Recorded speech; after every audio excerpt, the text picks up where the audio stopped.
Happy Aloha Friday, everyone, and welcome to a special Aloha Friday recording. Why are you laughing like that? Anyway, I'm Ty. Aloha, I'm Mai. Happy Aloha Friday. Happy weekend. I set the intention that we are going to share a lot of laughs, have a lot of fun, and share healing. The biggest thing in the news right now in Hawaii is not the volcano. The volcano has moved down a few clicks, but we're going to talk about it anyway. We talk about lava bombs and lava boats. But right now, there is rescuers searching for a woman who her husband and her got into a altercation with a shark. Oh, wow. They were snorkeling in Keawakupu Beach, Maui. So the wife, she got bitten, and the husband said that the husband reported that he fought off the shark also, and then they both tried to swim for it, but he's the only one who made it back to shore. So that happened yesterday afternoon. At the time of this recording, hopefully they'll have found her. But yeah, they're searching for her now. Oh, no. She probably didn't make it, huh? I don't know. They said that they found a snorkel. They found a And part of her bathing suit, right? Yeah, but haven't That's found not the rest enough, of her. Mai.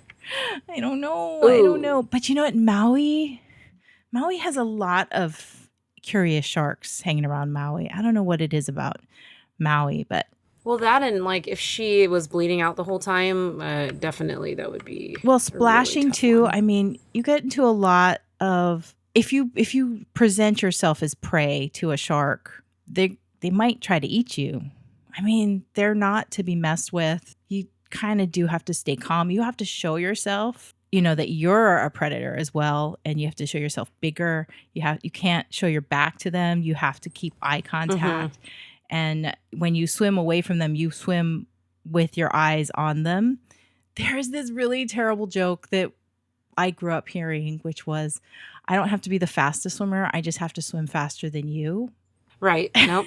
I've said that many a time in my Hawaii career. I know. I mean, when we spend so much time out in the ocean, and, it's terrible that we make jokes like that. But it is something that, I swear it's true. And when you're dealing with nature. Mm-hmm. Yeah. So, well, I just hope that they find her. I can't imagine what the husband's going through. He probably, scared out of his mind for dealing with an attack. And then on top of that, to lose his wife must be traumatic. Yeah. I mean, when you go to Hawaii, you don't think you're ever going to have a shark attack, right? So it can be very jarring. And just knowing that they both tried to swim for it and she didn't make it. I think she might have been impaired. However, she got bitten and was unable to swim away. And it didn't sound like he was grabbing her and swimming her home to shore. Gotcha. The reports made it sound as if he just was like, oh no, there's a shark, and he just took off as soon as he got free. Oh, so he might not have known that she had gotten bit. Yeah, I don't actually know. The reports are kind of sketchy. I haven't actually seen an interview with the husband yet at this time. It's December 9th when we're recording this. So they're out searching for her now. But I can just say I went out yesterday. I have beautiful footage of the ocean. Was high surf advisories.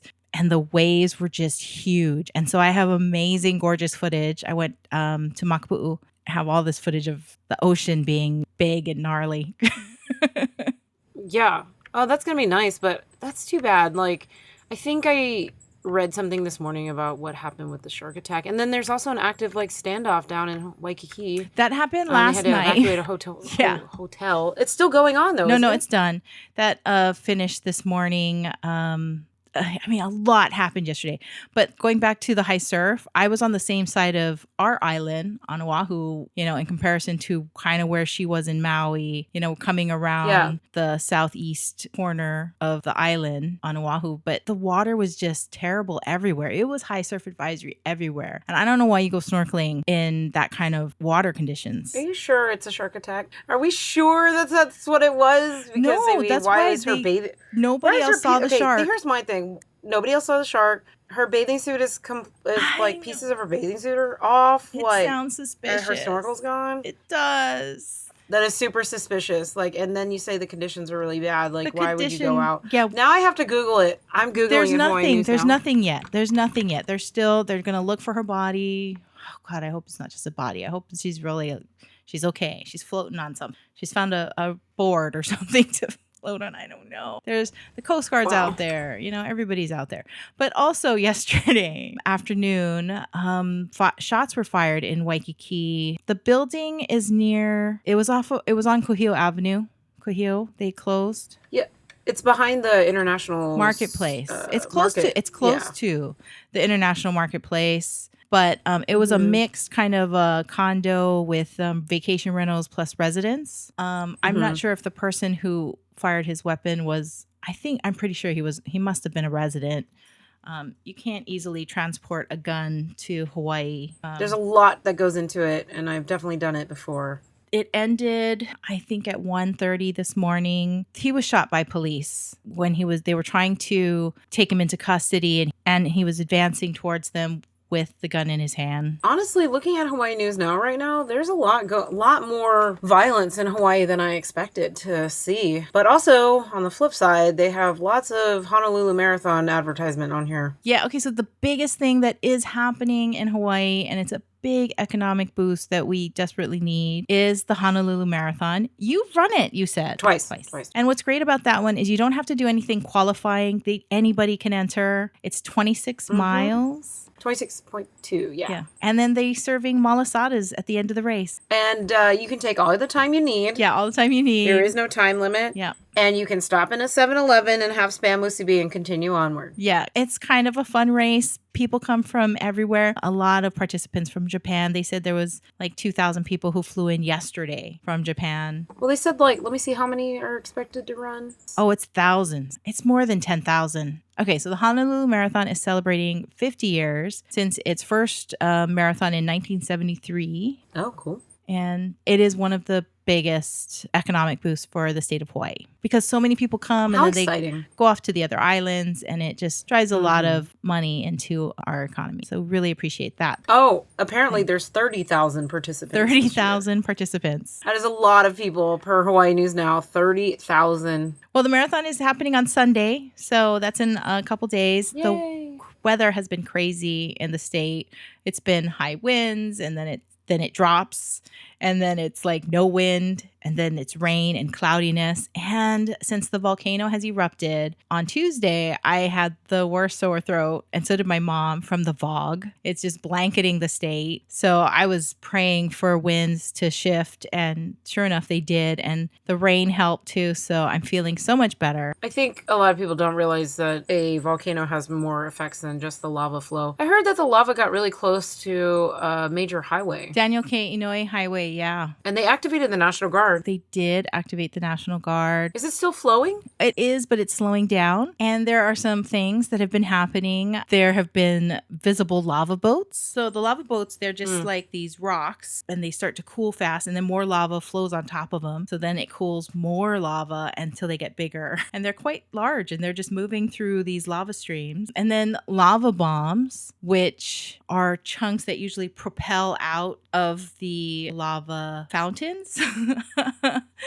And they're just very interesting. Nice. And what was also interesting is they tracked more residents from the other islands have flown to the Big Island to go see the lava than tourists going to go see the lava. I imagine that going to the island that has an active volcano and lava flowing sounds very terrifying. Where all probably not the most ideal. All the locals are from the other islands are like, oh, this is amazing. Let's go and let's go see the lava. I mean, it's incredible. Apparently, it's supposed to be a cultural thing for native Hawaiians. Like when lava comes or a volcano erupts, it's supposed to bring new life, new land, obviously, because it's making more land. It's resetting the landscape. It's resetting everything. And so I think that's why a lot of Hawaiians are probably flocking there, because I think I read an article that they said it was part of the culture and part of their beliefs is that when a volcano erupts, it should be something that's witnessed and appreciated instead of like worrying about it destroying a highway or a neighborhood, I guess. Yes. I mean, not everybody would agree with that, but I mean, I can see how that would be part of the culture.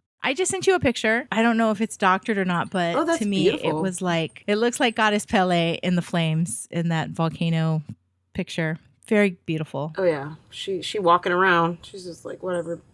Also, that happened this week on December 7th, Pearl Harbor, the memorial. Yeah. 1941. It was 81 years this week since that happened. At 7:55 a.m., they had thousands of people in attendance to watch the ceremony. They had a parade. I did go to a Pearl Harbor event. I was a VIP guest. I wore my dress uniform there. Mm-hmm. I think I showed you a picture of myself. You did. You look very nice. And you had pins or something. Thank you. That's interesting. That you guys had a pin and a coin or something. Yeah, we get a coin, and it was like, it was just really nice. And I met some World War II veterans. It was held at Sea Star Base in Galveston, which is actually a nonprofit that teaches kids and helps like wounded warriors learn to sail and stuff like that. So I was all about it because I love the ocean and everything. So yeah, very fun, very cool.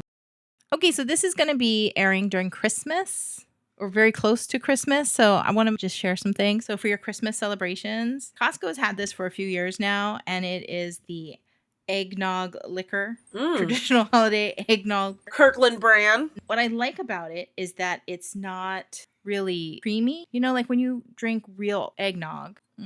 Oh, there is a lot of alcohol.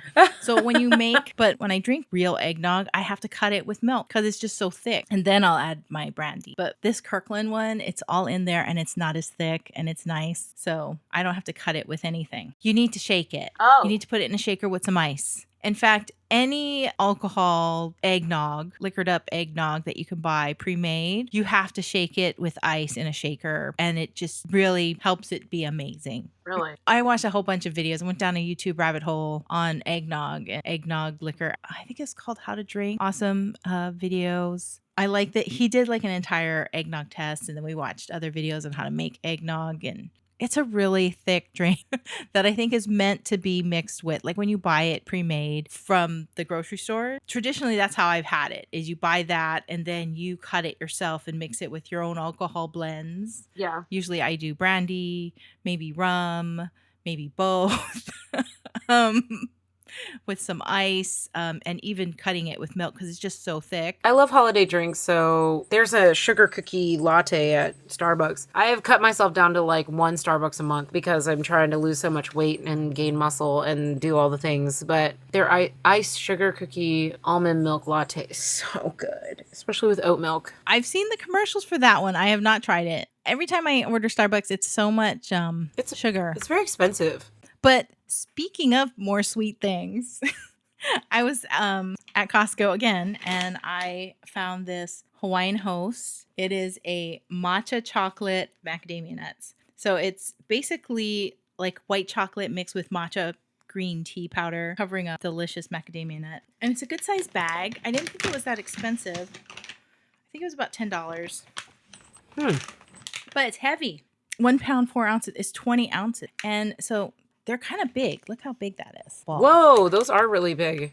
Okay, so I bought them yesterday, and I had some after dinner, and I didn't sleep well. Oh no, because it had coffee in it. And I'm like, oh my God, I wonder if it's the green matcha. I think that we should just say that there's a warning when you buy things that have matcha powder. It might be caffeinated. I'm not sure. It could have just been me. But yeah, it took me a long time to fall asleep last night. And I only had a couple. And that was it. Totally eating this. Is so good. Why do you always eat stuff in front of me? I don't understand. Oh, my mom and I did go to Costco, and I found that tin of not just shortbread cookies, but it's shortbread with chocolate. And I may or may not have bought one. But I also bought a box from Hawaii. No, not from Hawaii Host. The Big Island Candies? No, it's this other brand, but I love the cookies, but I shouldn't have it. Are you still eating those things? No, I just had the one. I'm done. I'm going to get some water though, because it's very sweet. Very sweet. So let's see. We talked about the recordings. We talked about volcanoes, all the crap that's happening in Hawaii that shouldn't be happening. That's really abnormal. It's really crazy. Abnormal for Hawaii to have any sort of violence, or especially gun violence. You know what's interesting is that in this 1 week, a lot has happened. So what's funny is what made news here was Japan had 3 crews from Japan filming that had come for the marathon, but they also were filming the standoff thing that was happening happening in Waikiki. Oh my gosh. So that made it all the way to Japan. Negative PR. And then I'm sure they also filmed the Pearl Harbor thing because that's really big in Japan. Yeah. And I'm sure they're also covering the shark story off of Maui. Oh my gosh. Hawaii, what is going on? I'm sure it's not just Japan. I'm sure other crews came from other countries, other states. Because the marathon, you said 30,000 people. Yeah, that's a lot of people. Oh, also that happened this week. There was like a dust devil out on the west side. It knocked down a light pole. I don't know if it was just one. That's so random. Hawaii's going to shit. What's going on? It was a lot that happened. This is like a crazy highlights podcast of things that can happen on an island that can happen anywhere. Honestly, all of this can happen anywhere. That's true. But for Hawaii, not normal. I mean, you want to come here and you want to be peaceful and zen and, enjoy the tropical sunshine, the warm weather, except that it's cold and rainy and foggy. And I feel sorry for the marathon runners. If you're not used to humidity on top of like breathing in polluted air, I really hope that the fog pollution is blown out before they start running on Sunday. A lot of people might be calling for Ubers and Lyfts to get them to the end so they can get their malasada. Even the malasadas. Explain to people what that is, because I don't think everybody knows what that is. It is a Portuguese donut. There were a lot of Portuguese that emigrated to Hawaii during the plantation days. Most of them were from Madeira. And I think that's where this recipe comes from. And it evolved here. It's a good size donut. It's about the size of a baseball and it's solid round. And as soon as it comes out of the oil, they toss it into a sugar cinnamon kind of thing. And it's castor sugar, the rough, coarse sugar crystals, not fine sugar or powdered sugar. And you have to eat it hot right out of the fryer. Nobody wants a cold malasada. No, nobody wants a cold malasada. They don't reheat well. Oh, hi, friend. This little guy got to go shopping with me today. He was in his little backpack, and I put him on a hook in the dressing room while I was trying on clothes. His little backpack. And he just sat in his little backpack on the wall. I took a picture of it. I'll send it to you, but it's actually pretty funny. I went to Ala Moana. It was empty. What? I took my parents shopping at Ala Moana, and my dad, since he hurt his back, he doesn't walk very quickly and he's kind of stumbling with a cane.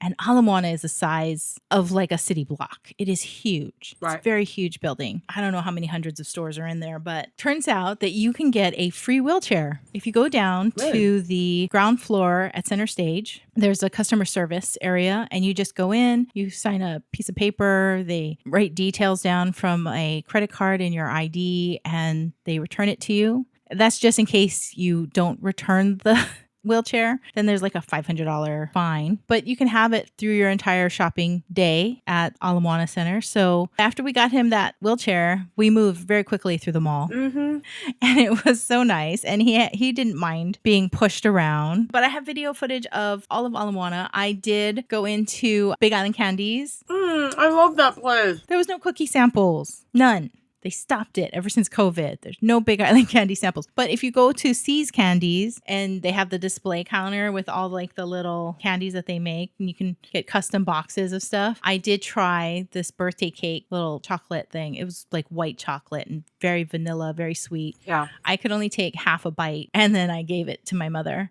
But it was delicious because that taste lingered in my mouth for a few hours. Oh my God. We went to go get drinks at what is it called? Marketplace. I don't know. The food court. We went to the food court and that's where Chick-fil-A is. And it's all these different little restaurants. You see like there's no lines at anywhere else, but Chick-fil-A had 2 lines and then they had to like cross and like there's a walkway section, between tables and things. They have like a double section of just for people to queue up in line. Chick-fil-A's okay. I've had it. I didn't do it that day because the line was ridiculous. I'll wait till it's boring. I don't know when that'll happen because every time I went to a Chick-fil-A on the mainland, the line was insane. I did go to a Jollibee. Yeah. That's also a chain, a Filipino food chain. And they serve the chicken. You can have it with gravy. They also have spaghetti as a side, which I find interesting. That is a combination. Jollibee is interesting. I've only eaten there like twice. They didn't have a big line. I'm pretty sure we've always had them in Hawaii, so I don't think it's a big deal. But I think just because they opened up maybe a new location that maybe it was really popular. Yeah. I thought there was going to be like more things on the list. It was really just like going to a place to have chicken, like KFC or something. Yeah. I didn't see any of the local, like the I thought it was a Filipino food chain. I was looking for the adobo. I was looking for all those things. Like, it wasn't on there. But that's okay. It was fine. I tried it. And it was decent. It was decent. Not that I'm a connoisseur of fast food. I rarely go out and eat. It's literally maybe once every other month I might go and get something. Although this weekend, I think I'm going to go to Tokoname's because my cousin gave me a gift card. Tokoname. Yum. Yep. I do like Tokoname. To go get sushi. Sushi's good. Yes. I haven't had sushi in a hot minute. There's not really good places here where I live, but I mean, unless you want to pay like $1 million, but sometimes I'll go to these places and I like them.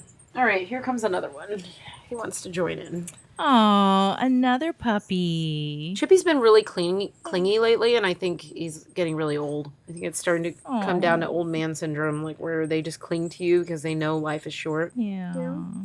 He wants you to appreciate him more. I do appreciate him. Before he leaves. He sleeps with me every night. I love my dogs. I'm going to be so sad when they're all gone.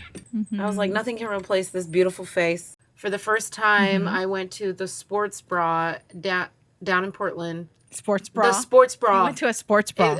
I went to the sports bra. It is the first lesbian bar that only features women's sports. So I got out of my comfort zone. I went straight into the bar. It wasn't really busy. So I sat at the bar and I made friends with a bunch of people in there. But it was the first time I've ever been to a bar by myself and like sat down and actually tried to have conversations with people. People were just talking to me. We were joking about $8 little cups of ketchup because the ketchup they serve is called the Red Duck ketchup, I think. And when I looked it up how much a bottle, it ranges from like $6 to $8 a bottle. So as I was eating my tater tots and talking to the bartender, I was like, every bite is like 50 cents. And she started laughing because she thought it was funny. Had a great time.